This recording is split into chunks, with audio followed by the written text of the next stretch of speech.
Welcome back. In the last part, we created this scatter plot using the lines 42 and 43, the function ggplot, and adding to that the function geom point. For that function to work, the plus has to be at the end of a line. This next function, I'm going to try doing the same thing, but I'm putting the plus sign at the beginning of line 49 instead of the end of line 48. And when we do it, it's not going to work, but it guessed that we accidentally put the plus on a new line. So you'll get a message to remind you if you forget this. Okay, let's go back to the right way. The ggplot function takes the data as an argument and then adds a layer. So what we did is we took as an argument the data HSB2 and then we added the layer of geom point. This allows for what are called aesthetic mappings. To see another mapping, let's turn SES into a factor so we can see another aesthetic. So I'm going to take HSB to SES. I'm going to turn it into a factor. This is using the normal base R. Later on, we're going to see how to work with factors in the Tidyverse, but it works just fine to use the normal base R factor. And now if I were to look at HSB to SES, you see that we have low, middle, and high. Okay. Now in this next line, I'm going to do the same thing we did before, except now I'm going to add another aesthetic, and that is color. So the color is going to be associated with SES. When I run this, I now get the scatter plot, just like I did before, but we have different colors for low, middle, and high SES. Later on, we'll see how we can make those colors anything we want them to be, but right now I'm just using the defaults. And instead of using color, we could have made them different sizes, different shapes, or a combination of size, shape, and color. If you're only going to use one, I think color works best, at least for this particular case. So you can see that we've now fit 3 variables onto one 2-dimensional plot very easily. And the 3 variables are listed here in the aesthetic. We have our X, which is reading. We have our Y, which is math. We have our color, which is SES. We could also split into multiple plots. Let's say that we want a different plot for each SES category. This is called a facet. And we can use the function facet wrap. So notice I am still using my data as my call for ggplot, but now I'm layering, with 2 things. One with my points and one with my facet wrap, which is going to say as a function of SES. Remember, tilde in R means as a function of. So here's what we get. We now have 3 different scatter plots, one for low, one for middle, one for high. If I want these on rows instead, I can use another argument with the facet wrap.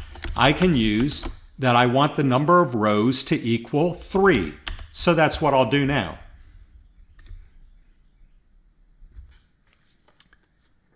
If I zoom this out, you can see that we have very readable scatter plots.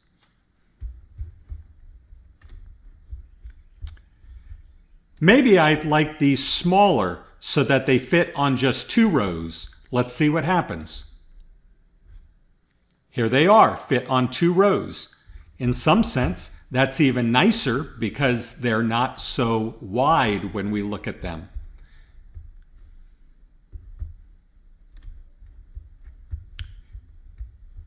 Let's suppose we wanted to facet by 2 variables. So I'm going to go ahead and create another factor that should be a factor, and that's the type of school, public and private. So again, I'm using base R to create that factor.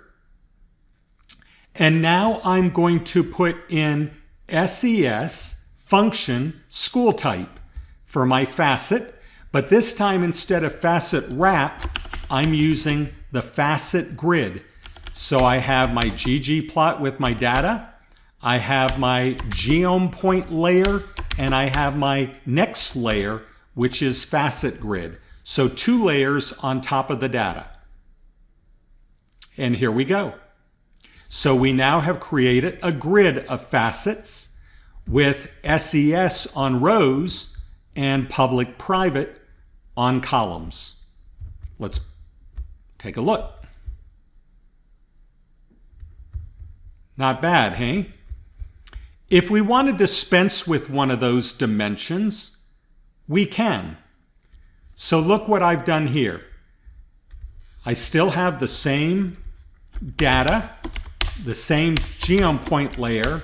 I'm still going to use a grid instead of a wrap, but this time I have a period to indicate that I'm dispensing with one of the dimensions. And so when we look at it, now we end up having the rows are no longer there, but now we have school type in the columns.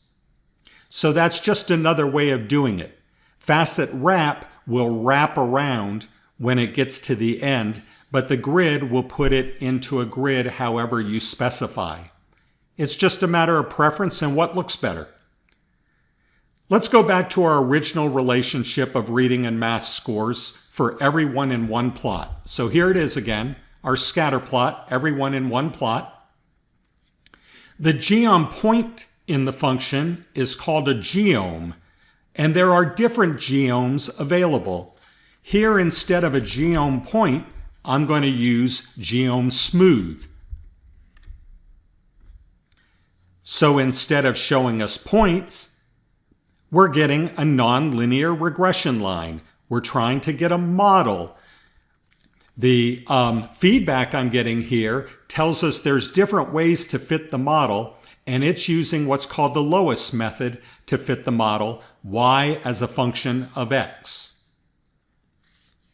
Let's go ahead and add an aesthetic for SES. So I'm going to now put X and Y like I had before, but I'm going to add school type, except this time it's going to be different line types for that. So now I have a model that is fit separately for public and private, relating reading to math. And you see the relationships are very similar. You can even add multiple geoms to the same plot. Let's take the 2 we've already learned about. The geom point, and I'm going to let color be school type, and geom smooth, in which I'm also letting color be smooth type. School type, not smooth type. All right. So here we go. We have a confidence band around a nonlinear regression for public in red with the public school points in red. We have a blue for the private school points and a line with a confidence band about that.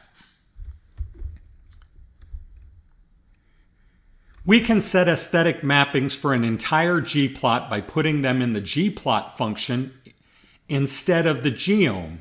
So the point here being, when you're using the geoms, you can set aesthetics separately. But let's say, notice that on our mapping here, it was exactly the same for the point and smooth. So we can make this universal by putting that in the ggplot function.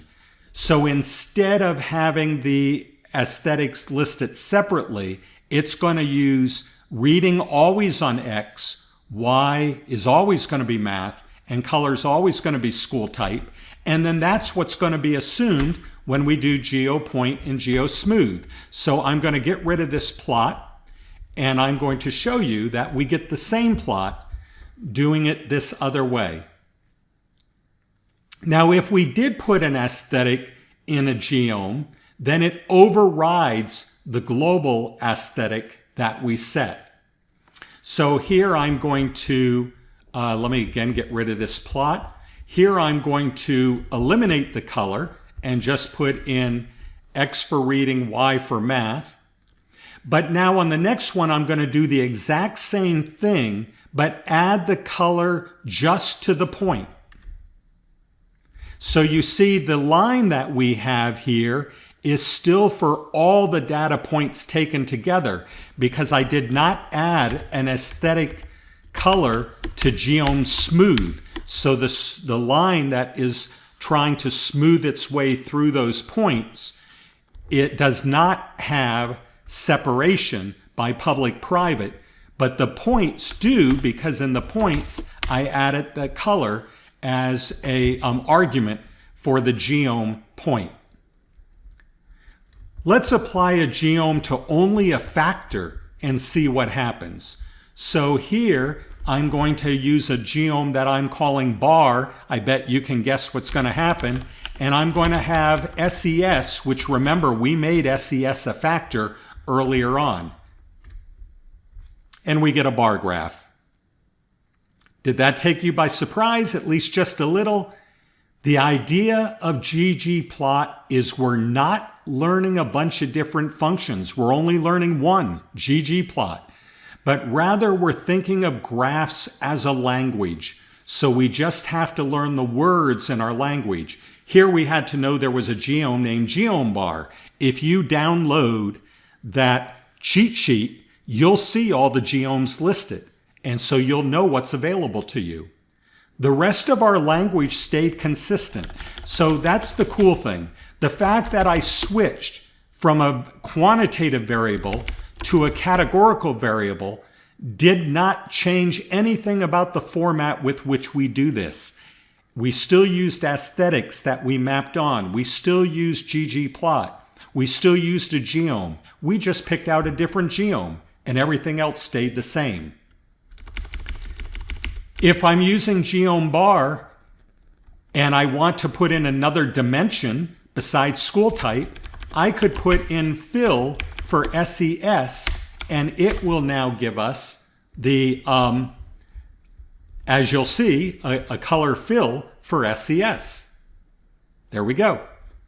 So now we're looking at public and private. Now notice there's frequencies here. I'm going to talk about that at some point, not in this series, but when we get more into the language of graphics, because as you know, I always like it to be proportions, and I like those to be stacked equal height, and we can do that. But right now I'm just taking the simple approach to introducing you to geoms and ggplot. One more here. Let's change the labels. So to do that, we're going to add another layer called labs for labels. And I'm going to put X as school type, Y as count.